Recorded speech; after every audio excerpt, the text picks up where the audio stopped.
নমস্কার তোমাদের সবাইকে সানা স্মাইল এডুকেশন সেন্টারে স্বাগত জানিয়ে আজকের ক্লাসটি শুরু করছি। আজকে তোমাদের সঙ্গে আলোচনা করব তোমরা যারা পঞ্চম শ্রেণীর দ্বিতীয় পর্যায়ক্রমিক মূল্যায়ন পরীক্ষা দেবে তোমাদের জন্য রায় ও মার্টিন প্রশ্ন বিচিত্র থেকে আজকে সমাধান করব পঞ্চম শ্রেণীর পরিবেশ ও বিজ্ঞান বিষয়ের মডেল নাম্বার 9 ও 10 দুটি সেট একত্রিতভাবে তোমাদের সমাধান করে দেখাবো এই একটি ভিডিওর মাধ্যমে। চলো দেরি না করে মূল বিষয়ে যাওয়া যাক। দেখো কি আছে, শূন্যস্থান পূরণ করা একে আছে পুরুলিয়া জেলা পশ্চিমবঙ্গের মালভূমি অঞ্চলের অন্তর্গত। দুয়ে দেখো বাঁকুড়ার চারদিকে শাল গাছের জঙ্গল। তিনে দেখো নিত্যবহ নদী ড্যাশ জলে পুষ্ট, এটা উত্তর হবে বরফ গলা। চারে দেখো বঙ্গভঙ্গের পরিকল্পনা করা হয়েছিল 1905 সালে। পাঁচে দেখো সুন্দরবনের পশ্চিমবঙ্গের অংশটা 135টি দ্বীপ আছে। ছয়ে দেখো এটা উত্তর হবে, প্রথমটা হবে দার্জিলিং জেলার ডাও হিল হলো মহানন্দার উৎপত্তি স্থল। সাথে দেখো দক্ষিণ দিনাজপুরের ভূমির সঙ্গে রাঢ় অঞ্চলের ভূমির মিল আছে। আটে দেখো সাদা অর্কিডের জন্য বিখ্যাত কার্শিয়াং। নয় দেখো ড্যাশ হলো বক্সা অরণ্যের প্রবেশদ্বার, উত্তরটা হবে আলিপুরদুয়ার। দশে দেখো বীরভূম জেলার বক্রেশ্বর তাপবিদ্যুৎ কেন্দ্র অবস্থিত। পরবর্তী দেখো কি আছে, দুই দাগের সঠিক উত্তরটি বেছে নিয়ে লেখো। একে আছে এটা উত্তর হবে পুরুলিয়া। পুরুলিয়া জেলা ছৌ নাচের জন্য বিখ্যাত। দুই আছে এটা উত্তর হবে ডায়মন্ড হারবার। চিংড়িখালি দুর্গের ভগ্নাবশেষ আছে। তিনে দেখো শান্তিনিকেতন আশ্রম বর্তমানে বিশ্বভারতী বিশ্ববিদ্যালয় হয়েছে, অপশন গ। চারে দেখো নদিয়া জেলার, এটা উত্তর হবে কল্যাণী একটি পরিকল্পিত শহর, অপশন ক। পাঁচে দেখো বুদ্ধি হলো একটি মানবিক সম্পদ। ছয় দেখো দেশের মানুষকে হাতে কলমে শিক্ষার কথা বলেছেন স্বামী বিবেকানন্দ, অপশন খ।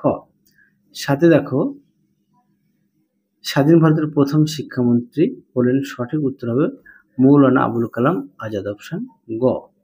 পরবর্তী দেখো আট দাগের হলদিয়া দীঘা শহরগুলি, এটা উত্তর হবে বঙ্গোপসাগর উপকূলে অবস্থিত, অপশন গ।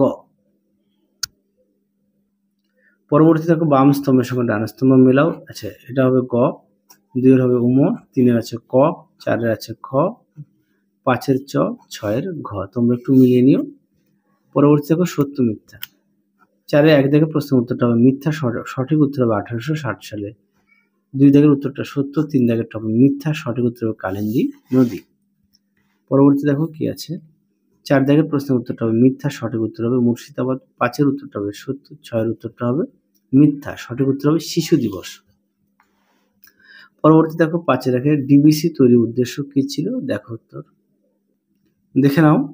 ডিবিসি গঠন করার প্রধান উদ্দেশ্য ছিল বন্যা বন্ধ করা। পরবর্তী দেখো দুইয়ের পাঁচের দুই জিওল মাছ কি, উদাহরণ দাও, দেখো উত্তর দেখে নাও। জিওল মাছ এখান থেকে এই পর্যন্ত লিখবে, শিঙি মাগুর হচ্ছে উদাহরণ।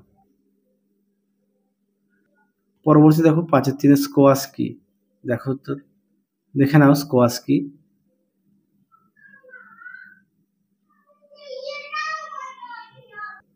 পরবর্তী প্রশ্ন দেখো ফাদি কথার অর্থ কি, দেখো উত্তর দেখে নাও ফাদি কি, এখান থেকে এই পর্যন্ত উত্তরটা লিখবে।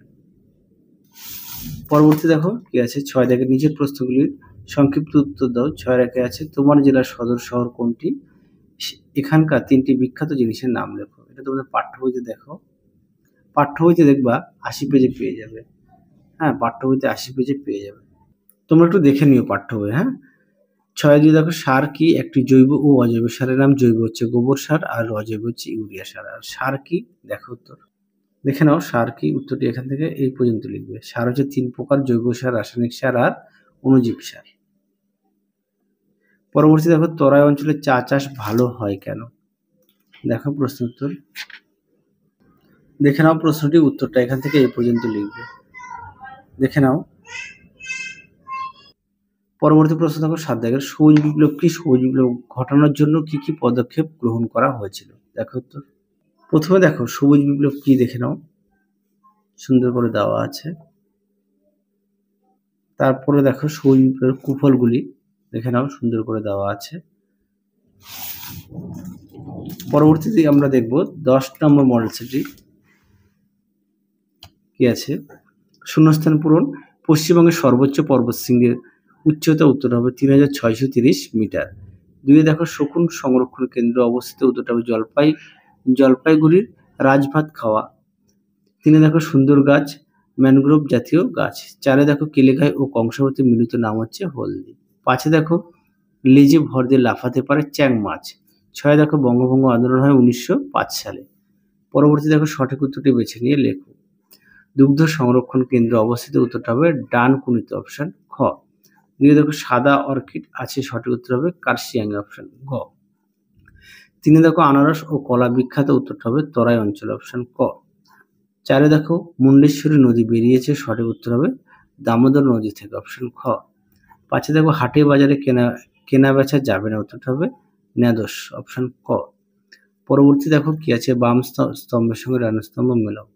1 আছে গ, 2 আছে ঘ, 3 আছে খ, 4 আছে উম আর 5 আছে ক। পরবর্তী দেখো কি আছে, 4 আমাদের দেশের 4 জন মহান বিজ্ঞানীর নাম। এটা তোমাদের পাঠ্য বইতে সুন্দর করে দেওয়া আছে, হ্যাঁ 90 পেজে আছে। পরেরটা দেখো এটা 91 পেজে পাঠ্য বইতে দেওয়া আছে। পরেরটা দেখো পশ্চিমবঙ্গের কয়টি ভূপ্রাকৃতিক অঞ্চলে ভাগ করা হয়, কি কি নাম, দেখো উত্তর দেখে নাও। প্রশ্নের উত্তরটি সুন্দর করে দেওয়া আছে, দেখে নাও। এখান থেকে এই পর্যন্ত লিখবে। দেখবো আমরা ছকের বাম স্তম্ভের সঙ্গে শহরের বৈশিষ্ট্য দেওয়া আছে আর সদর শহর ও জেলার নাম। প্রথমে কি আছে, মদনমোহন মন্দির, এটা আছে কোচবিহার, আর কোচবিহার শহর আর জেলার নাম কোচবিহার। 5 দেখো কুলিক পাখির, এটা আছে রায়গঞ্জে, কোথায়, উত্তর দিনাজপুরে। তারপর আছে চিংড়িখালি দুর্গের ভগ্নাবশেষ, এটা আছে কোথায় আছে, আলিপুরদুয়ারে, দক্ষিণ 24 পরগনা। 4 আছে আবহাওয়া অফিস, এটা আছে আলিপুরে, দক্ষিণ 24 পরগনা জেলায়। 5 আছে শান্তিনিকেতন, এটা হবে সিউড়িতে, কোন জেলা, বীরভূম জেলা। পরবর্তী দেখো টিকা লেখো, একটা হচ্ছে গঙ্গা নদী আর একটা হচ্ছে সবুজ বিপ্লব। দেখো প্রশ্নের উত্তরটি, সবুজ বিপ্লবটা তোমাদের এই ভিডিওতেই আগের সেটে দেখানো আছে, এই ভিডিওর মধ্যেই পেয়ে যাবে, সেই কারণে দেখালাম না, গঙ্গা নদীটা দেখাই। দেখে নাও গঙ্গা নদীর গতিপথ দেওয়া আছে। উপনদী শাখা নদী পরীক্ষায় আসে, গঙ্গা নদীর গতিপথ সম্পর্কে যা জানো লেখো, তোমরা অবশ্যই ভালো করে পড়বে। পরবর্তী দেখো কি আছে 6.2, আচ্ছা রুর অঞ্চলে অথবা মালভূমি অঞ্চলে ভূপ্রকৃতি, নদ নদী, গাছপালা, পশু পাখি যে কোনো 3টি সম্পর্কে লেখো, দেখো উত্তর। আচ্ছা দেখে নাও রাঢ় অঞ্চলের ভূমিরূপ সম্পর্কে দেওয়া আছে, দেখে নাও। তারপরে দেখো স্বাভাবিক উদ্ভিদ সম্পর্কে দেওয়া আছে, তারপর নদ নদী সম্পর্কেও দেওয়া আছে। এটা কোথায়, রাঢ় অঞ্চল। দেখে নাও এটা মালভূমি অঞ্চল সম্পর্কে দেওয়া আছে। এছাড়া পাঠ্য বই থেকে একটু দেখে নিও। দেখো এখানে দেওয়া আছে মালভূমি অঞ্চলের প্রধান নদী হচ্ছে দামোদর। আচ্ছা অবস্থানটা দেখে নাও। তারপর হচ্ছে নদ নদী কোথায় আছে সেটা দেখে নাও।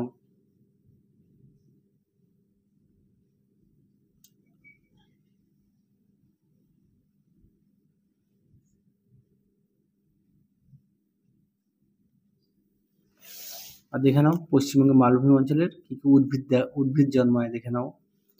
তাহলে চলো আরো একটু প্রশ্ন আছে, দেখো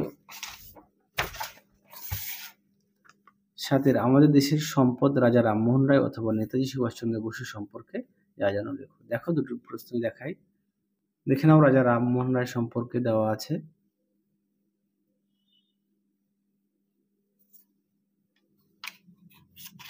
পরবর্তী দেখো 164, নেতাজি সুভাষচন্দ্র বসু সম্পর্কে দেওয়া আছে, দেখে নাও। তাহলে চলো আজকের মতো এখানেই সমাপ্ত করছি, আবার দেখা হবে খুব শীঘ্রই তোমাদের পরবর্তী ভিডিওতে। তোমরা সবাই সুস্থ থেকো, ভালো থেকো, আজকের মতো